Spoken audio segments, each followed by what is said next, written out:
Nous sommes aussi tenus par une situation sanitaire, il ne faut pas l'oublier. Malgré tout, en ce moment, Elisabeth Borne, quand même, les chiffres sur le plan sanitaire sont stabilisés, la situation s'améliore et pourtant le pass sanitaire est prolongé. Franchement, appelez-le tout de suite pass politique. Alors attendez, le pass sanitaire on n'a pas dit qu'on allait le prolonger jusqu'au mois de juillet 2022. On se donne la possibilité, si on en a besoin, oui, là vous me de faites pouvoir des le remettre en place. Enfin, non, je vous assure. Vous ouvrez la porte à une prolongation. On ouvre la porte à une prolongation. En quoi est-il sanitaire ? Je ne comprends pas. Donnez-moi un argument qui montre que ce pass est encore sanitaire et n'est pas un pass politique. Mais vous savez, si on a pu l'été dernier, alors qu'on avait certains départements où on avait un taux d'incidence de 500, de 600, de 700, maintenir ouverts les restaurants. L'été dernier et aujourd'hui. Oui, mais ça reste vrai. Hein. Non, nous n'avons pas du tout les mêmes chiffres. Alors, on n'est pas du tout à ces chiffres-là. Et évidemment, dès qu'on le pourra, on allègera le pass sanitaire. Ça, c'est très clair.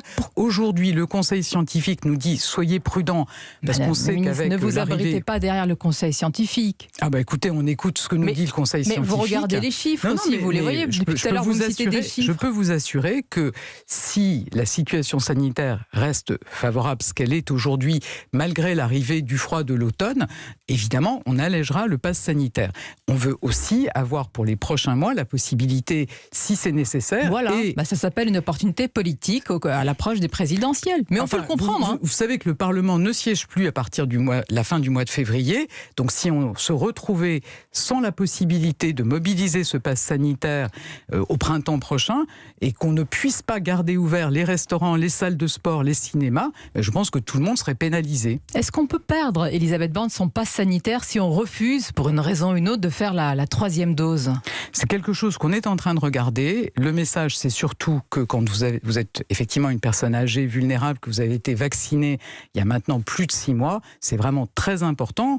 On sait que l'immunité baisse fortement au bout de 6 mois et donc il faut absolument faire cette troisième dose. Mais on pourrait perdre son pass sanitaire, c'est quelque chose qu'on regarde.